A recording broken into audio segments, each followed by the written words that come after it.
Peace. Hope you can hear me.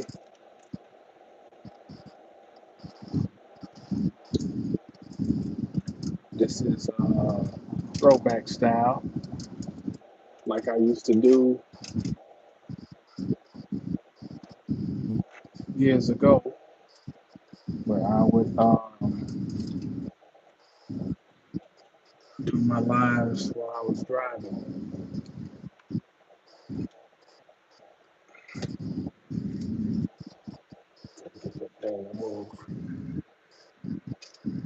So we're doing that today.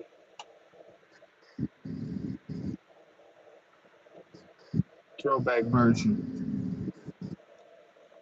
If you can hear me, will you press one?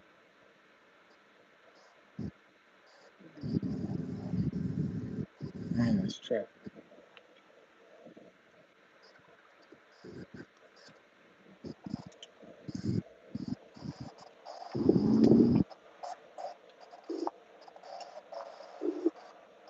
Get on it, doggone it.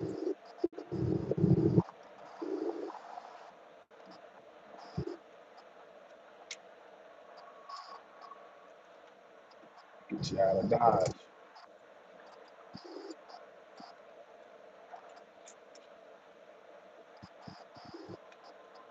Right. Okay, good, good. Thank you. I can't see who that is, but thank you. So, so the title of this is "You Will Survive." And okay, baby, if you've been watching me for some time, then some of the stories I'm going to tell you, you probably have heard before, but I'm going to repeat some of them again because I was reflecting on them the other day. One thing I thought about for me personally, it was not until I was an adult, and I'm going to say when I got to college, when I finally got when I was in college and I finally moved out of the dorm and I had my own. Let me see. When I left the dorm, I left the dorm and I moved into. I think I had a trailer first. Yeah, yeah. When I stayed in that trailer, I'm gonna say this is around 1997, maybe 97. So at that time, I'm like 20. That was my first time of ever being able to go to the wall and adjust the temperature in my dwelling. Let me make sure I'm clear. 97 or 98. So it was 97 or 98. But at that time, I'm 20, 21 years old. And that is the first time I've ever experienced, if I want the temperature to be at a certain uh, degree, to have the ability to control it by going to the wall and adjusting something with my fingers. And back then you had the old thermostat where you slide it. Now at my house, it's 2022. I got the digital thing, go up there and punch in the number that I wanted to be in. Oh, it's a little warm. Let's set the air at 74 degrees, 73. Okay, now why am I bringing all that up? I'm 45 years old. I lived almost half my life thus far where over a third of my life thus far, I lived where heating your home was involved manual labor. Okay, growing up for me, for us to have heat involved manual labor. There was no, there was no just, oh, it's cold, turn the heat up some. Oh, it's hot, turn the air down some. No such thing. When I was about, there go my son, can you turn the air on? When I was about, I want to say about 3 or 4, I think that was about the last time I remember. Um, oh man, Zeta, wait a minute. You're not talking about Zeta 9, are you?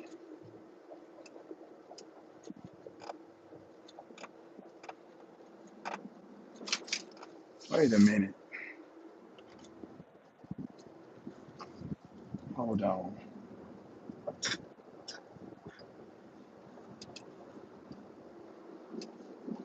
I only know one person that went by Zeta. Hold on. Let me get to my. This is Renee Vaughn. You're not talking about Zeta from and Peace Paula, Peace Wise Feminine, um, Peace I Am That I Am. Um, so Renee, you're not talking about um, the lady that goes by Zeta 9. That's not her. That's her social media name. But I know a woman. I just want to see if that's who you're talking about, or is that just your sister? I just want to. But either way, so back then to have heat, okay. Well, this is where I was going. Pardon. The last time I remember us having like controlled heat like that was when I was maybe 3 or 4 years old.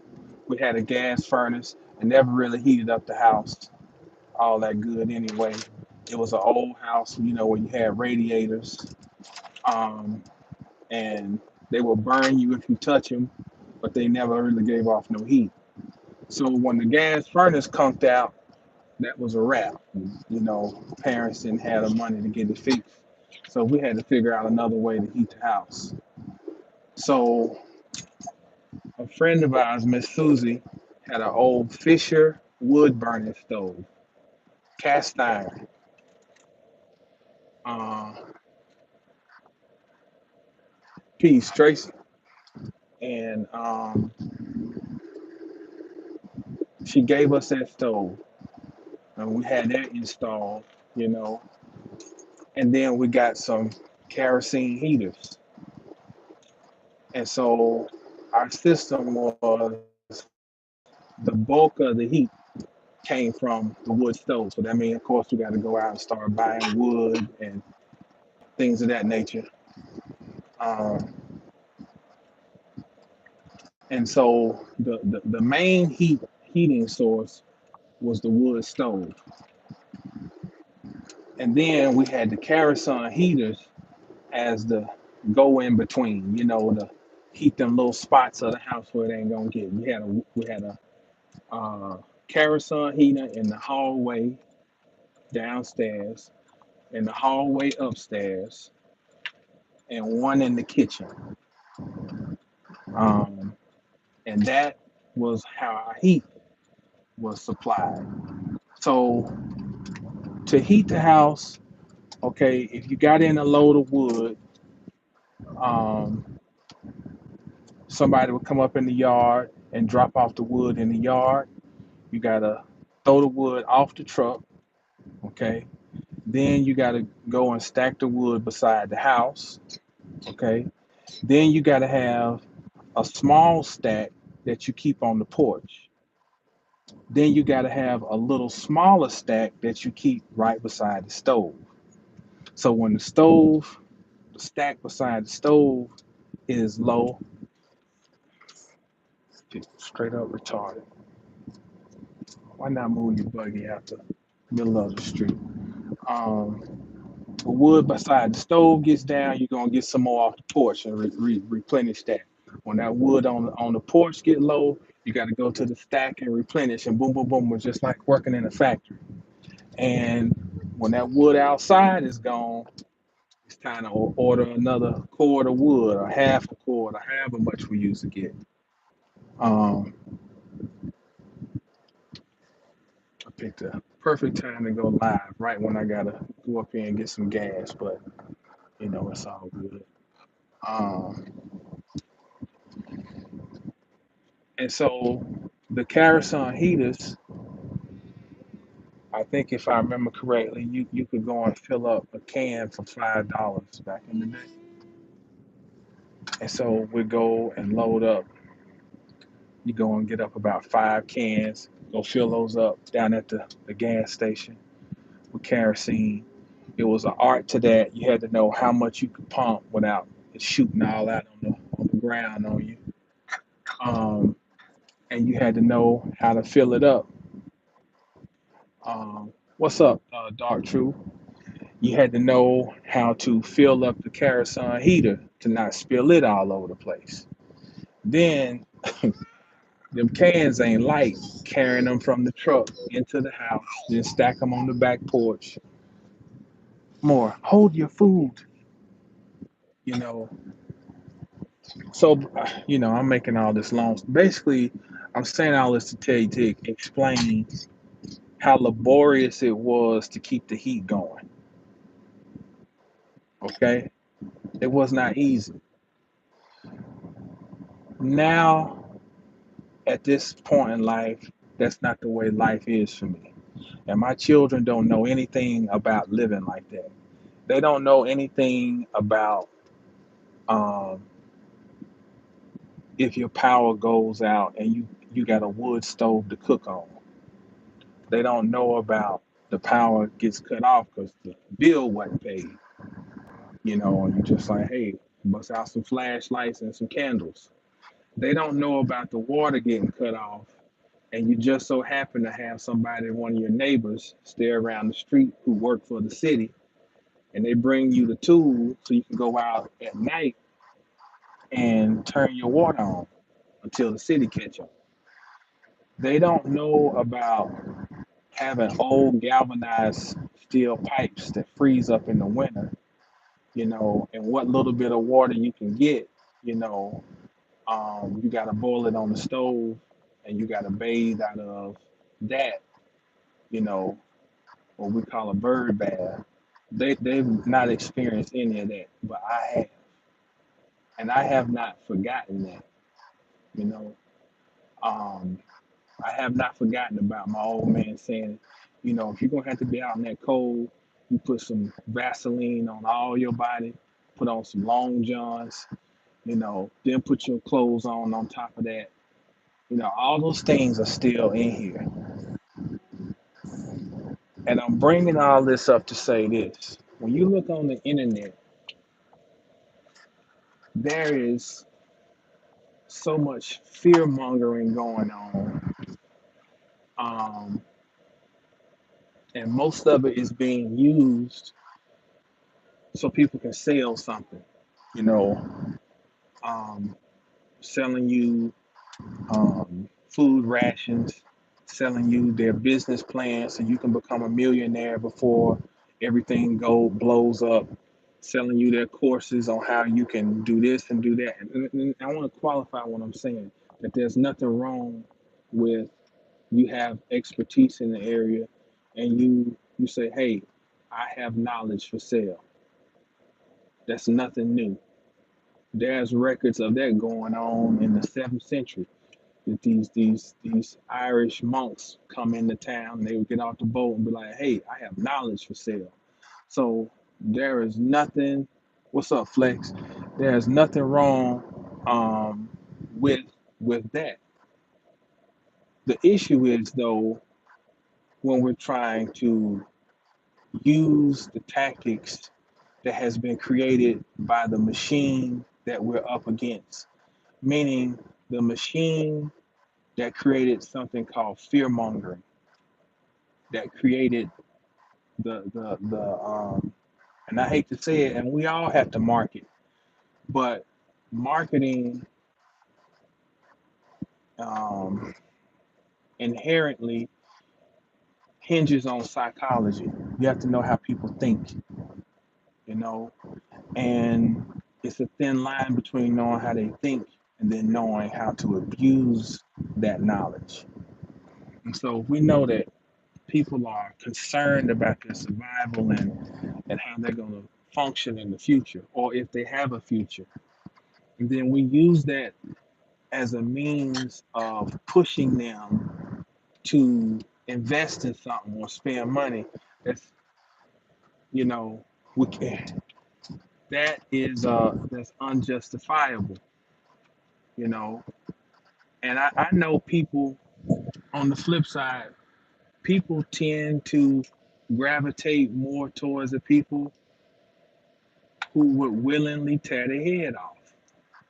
I mean, people tend to not respect you if you're a straight shooter for some reason sometimes. They'd rather pay more money to the person who packages things a certain way and they're going to straight up hit you with the flim flam versus a person who's really being sincere and it's like, I'm going to give you a reasonable price.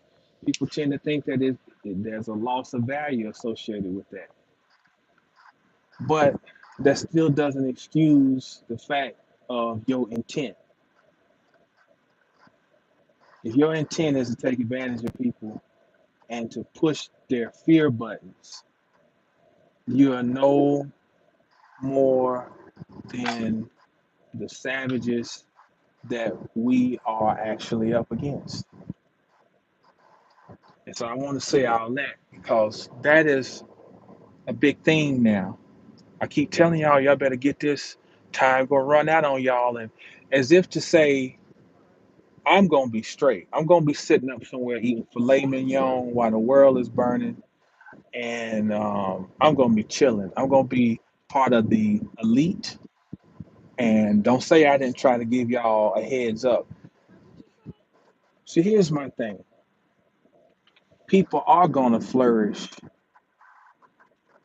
throughout whatever is to transpire, or whatever this transition moves. But one thing I'm telling you,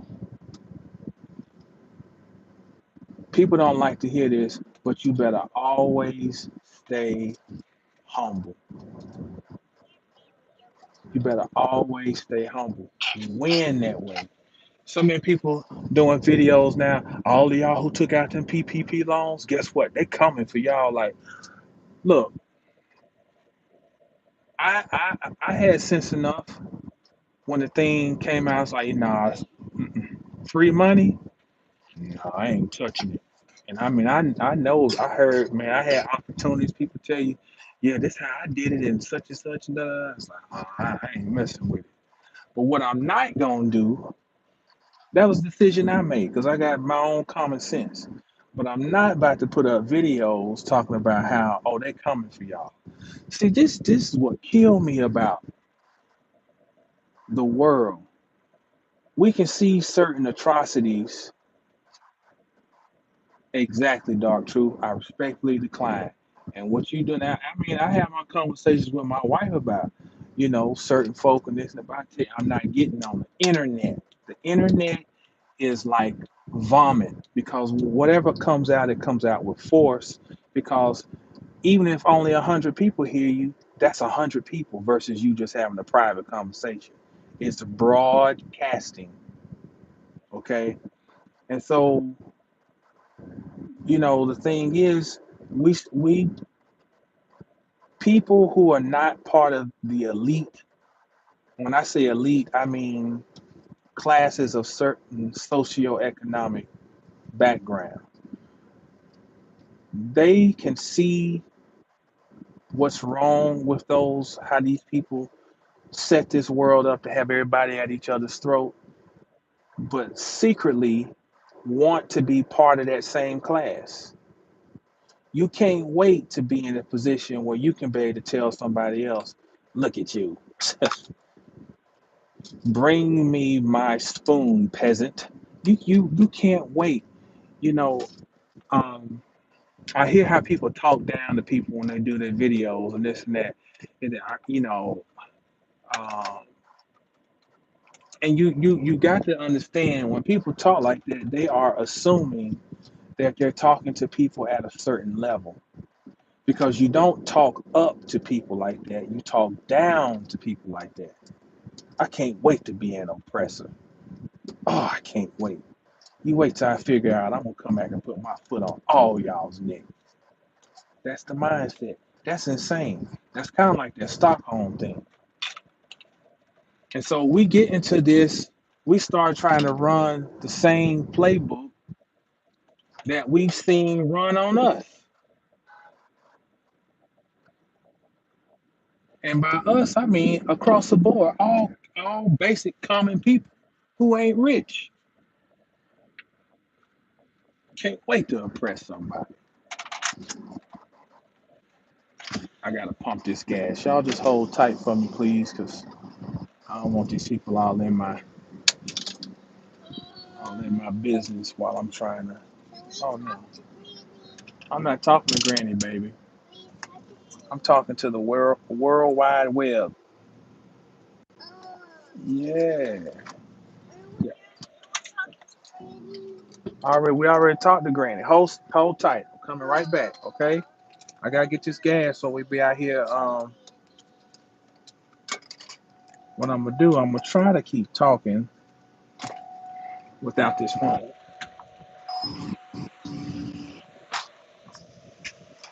So hopefully y'all can still hear me. Getting this gas at good old Costco.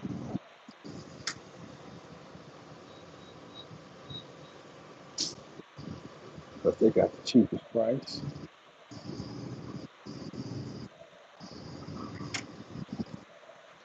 Um, Come on now.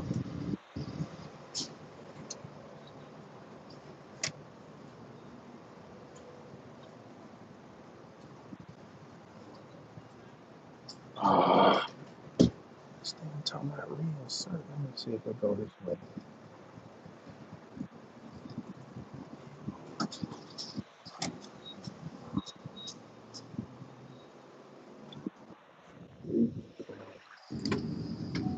So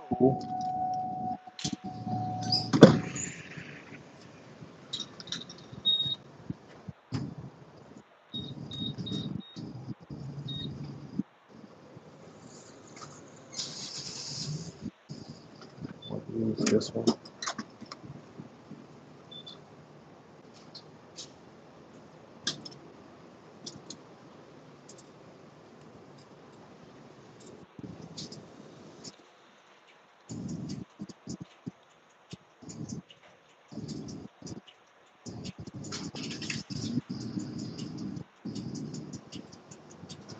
Ah, come on, let me put this in.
So crazy shit.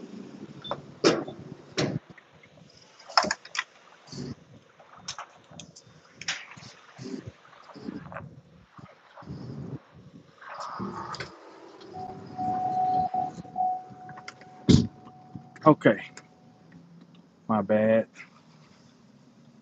Be straight Panther. Uh, uh, so the point of all this is that I want to remind everybody that, and I want to use this analogy. You got the story at Calvary where there are these pumps. These pumps are it's crazy. Uranus is retrograde. I'm glad it wasn't just me. People behind me, their card is these computers are tripping. You know, Uranus deals with the internet and wireless communication and digital communication, all that. Yeah, everybody out here talking about these machines.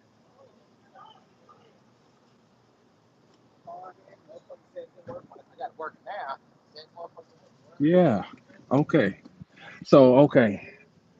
And so the analogy of the drama or the saga at Calvary, right? There's like it is three people up here on the and Calvary means skull. Three people, right? It's the Christ figure in the middle. Then there's a dude on the right, a dude on the left, which would suggest. Oh, is it done? Okay, thank you, buddy.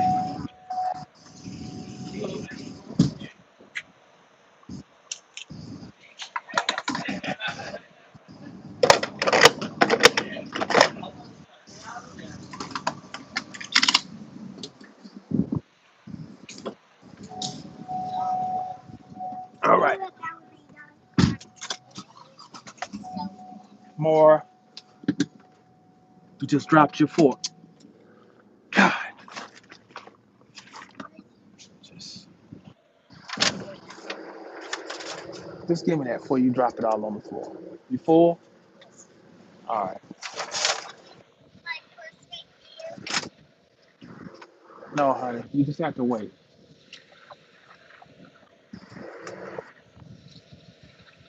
Okay, let's try this again. And so Calvary, three crosses, right? Now that has a Kabbalistic implication to it because those three crosses could be considered as three paths, okay? Or the three pillars. You have the left pillar, which is the pillar of severity. You have the right pillar, which is the pillar of mercy. And then you have the pillar in the middle, which is the pillar of perfection, which is what the Christ figure is supposed to represent. I want to take that and superimpose that onto the current climate we're living in. Let's imagine the person on the right of mercy is like, this is the person who is still on Facebook saying, like one of my classmates was on Facebook, like, don't forget, don't forget, y'all, we still the Super Bowl champions. He he put up his post with his Rams hat on, and he said, "Don't y'all forget, we still the Super Bowl champions." Now, the world has been locked down for 2 years. Things have changed drastically. You know, people been walking around with a diaper on their face. Um, you know, people were fighting over tissue paper. People couldn't find water. And if nothing else, all of this should have made everybody stop and ponder a lot of things. First of all, what is life? What is life to me? And why do I say that? Because people supposedly were all in a tizzy because they felt like their lives were being threatened.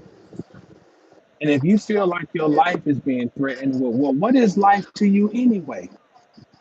Well, obviously, it boils down to the Rams is still the Super Bowl champions.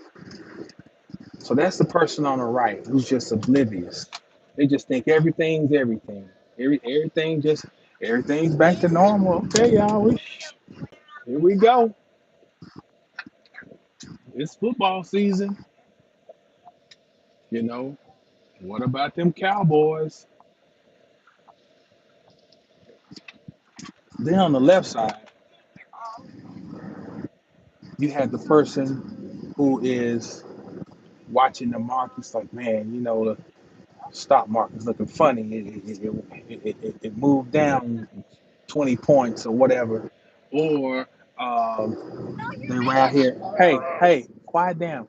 They around here trying to, you know, uh, uh, get rid, they're messing with the water supply and you know, the way food prices are going, we might not be able to find food here in the next and that person is fully locked in, or on the spiritual side, this person may be locked in to where, okay, it's over, the time is up, this thing's about to be a wrap, it's about to be a done deal, and let's just I'm pushing for this thing to be over, you know and their mind is locked completely in on that. Okay, that's the left side, severity. Well, to me, the middle is this. I see how horrific things are in some instances and how they possibly can be. But listen. Y'all are too loud, okay? And their purpose, um, I see things are crazy, but at the same token, I see that I still must live in this world. Because here's the thing, my daddy told me something long time ago. I never forgot it. He said, son, since the beginning of time, people have been thinking it was the end. You know, the Jehovah's Witnesses built their whole thing up on end times. Till they just finally gave up in 1975. End times, end time, end time. You know, now we are definitely living in the end of a epoch or a cyclical phase. Make no doubt about that. And it's evident by all the astrological things that have gone on over the last couple of years. But one thing about time is that true time does not work on our carnal human time. Something may have ended, but it may take 50 years for the energy to completely dissipate. Now, if you put your mindset in just the adrenaline cortisol mindset right now, either saying it's over and that's all I'm focusing on, or saying, oh my God, what we gonna do? And my mind is constantly on survival, and I don't think I'm gonna be ready. I don't have enough of this, and I don't have enough. Either you drive yourself crazy, or you'll end up being dismissive of the right now that you're living in. And you'll look up and the world is still here 15 years from now, you know, and you were thinking it was going to be a wrap as far as the finality of it, the punctuation. The middle to me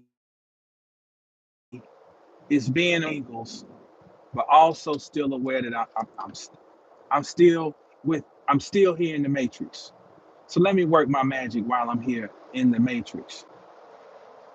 And at the same token, to remember that most of the people who are really, really scared the most are the people who are being confronted with the reality that the system no longer works for them.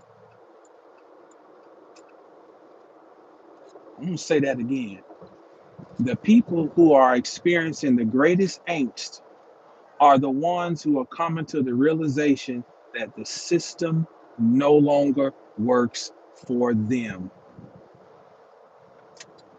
Meaning, y'all know what I'm talking about. You know, you me, I've never felt like it was designed to work in my favor. I always felt like I got to do 10 times more. One, to overcome stereotypes. Two, just to get a foot in the door. And three, just to have any chance of making progress. I've seen the good old boy network play out. Guy comes down his chest all out, and he gets moved up, and yeah, we know how the game goes. But what's happened now is that's who your so-called truthers are right now. It's the people who the thing has been working for, who are being confronted with the idea that it don't work for them no more. And now they're these truthers who are all about truth and equanimity and the deep state and all this garbage. You know, those same people were your Tea Party people just a few years ago, or your libertarians. You know, and so don't take on somebody else's energy. That ain't yours. This sun kicking off.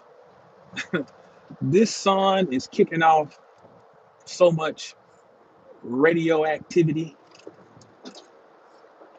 ultraviolet rays,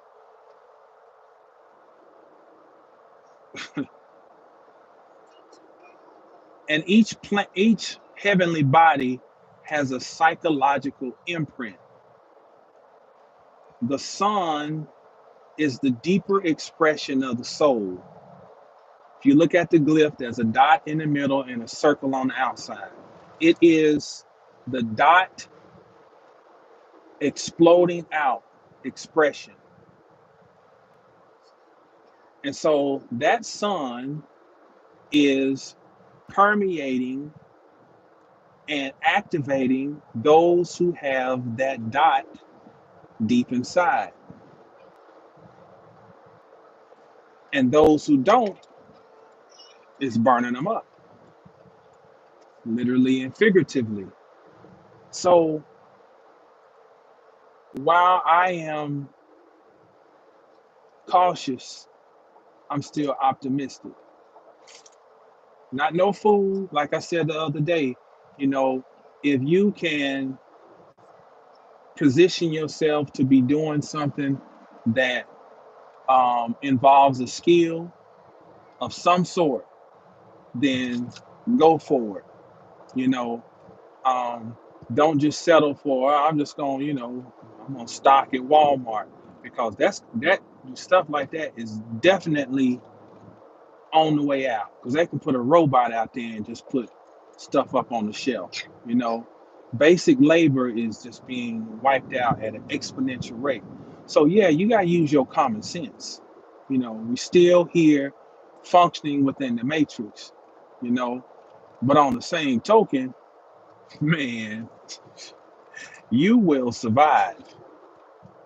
You will survive. You might not have had to chop wood like we did and load up a wood stove and uh my grandmama would sit in the kitchen with the oven door open, you know, to use that for heat.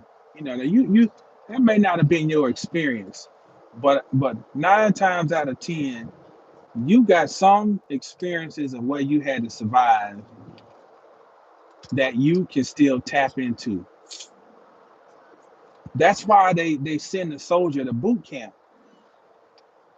because they're trying to plant something in them, um, at, in an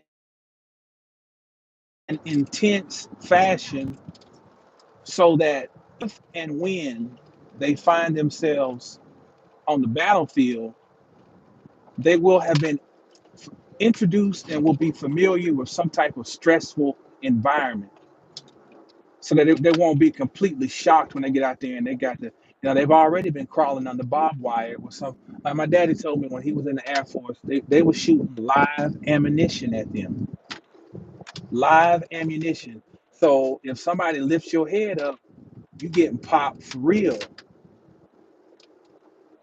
So that, and this is just the Air Force. The Air Force is, ain't nothing like the Army and the Marines. But the point still is that it is to prepare you just in case you find yourself on the battlefield. So let's liken this to a battlefield of sorts, where we at right now. You have been spoiled by the fatted calf, meaning you've lived your whole life thinking that you're special because of maybe your phenotype, or maybe because of your demographic, your socioeconomic standing, uh, your job, or whatever, whatever. And if you are coming to realize now that that's not what you thought it was, it can be a lot harder than the person who's already used to, as my grandmama said, learning how to do. Her thing was, she's always say, "You better learn how to do." And I mean, just old people will say things, and when you think you're knowledgeable, you think, "Oh, that's just so simple," and like, learn how to do. Okay, grandmama, but that's a statement for the rest of whatever, to the rest of humanity, till the clock stop ticking. You better learn how to do. In other words, you better figure it out. Whatever your situation is, you better figure it out. You better figure out how to manage it. You better figure out how to maneuver. And most of you already got that. You've been having to maneuver most of your way. You will survive. Now, um, straight fancy. I had lots of dreams of my old barracks in Fort Lewis. Oh man. Um, you know, you have an advantage with your military training. Um, but when you really think about it, many of us have military training just through basic life too. On top of that, you know, feeling like every day is a war of sorts. You know, so um, it makes you think about some of Brother Bobby's videos where he would say, "Rejoice, rejoice," and I think that's applicable for right now. Don't be dismissive. You know, don't throw away your common sense, but rejoice. You know, because certain people are going to be too egotistical, no matter how hard things get, or how the illusion crumbles, they'll be too egotistical and delusional to say, you know, we got away with a lot. It's time to repent. And I know, and I'm not saying this to be on no religious, but I mean the word for its sake, repent, as in repay, as in to acknowledge, you know what, man, you know it ain't, it ain't been right. We know it ain't been right, but we just we couldn't we couldn't turn it loose, you know? Will you forgive us? You know that ain't gonna happen. And even if that did come out, you know, if that was said, you know, you would know you couldn't trust it. But there's not gonna be the acknowledgement or the humility to even get to that point. So until the clock stops ticking, certain factions are gonna have to try to imagine that they can get back to a position of su- supremacy or rulership. Even if it was a fallacy, they're gonna still hunger for that because many people would trade harmony any day. They'll live in as much war as the universe can dish out if they can have the idea that they're better and that they are above. They would trade harmony and peace any day just to be able to feel like they are above or superior to at least one somebody. You can take your piece and chuck it. I want to be better. I want to be able to step on somebody's neck.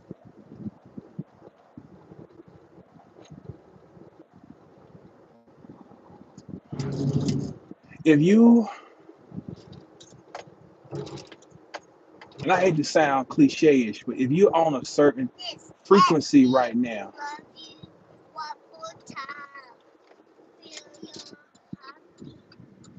know that you are protected.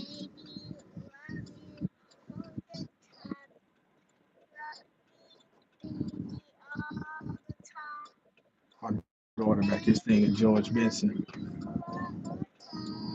Um, yeah, know that you are protected and know that you will survive. You always have. So I think that's all I got. I want to see if this turn signal. I was wanting to see if this was um Renee Vaughn. I'm trying to see, do I know that name, Renee Vaughn? It sounds familiar, and I just Renee Vaughn, because I hope that's not Sister Zeta that I know. Um, that I'm assuming you're saying she made the transition. Brothers, my sister Zeta has moved on to higher ground. Hmm.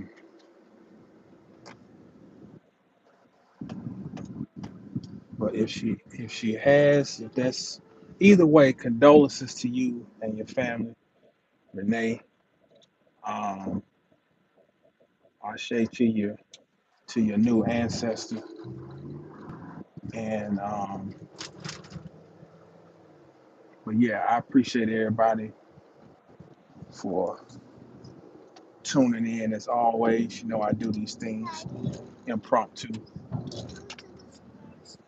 No, no, we're going home, baby. We're going home, and appreciate y'all tuning in. Um, I'm not, baby. I'm not. As always, I'm available. You can join us on Patreon, patreon.com.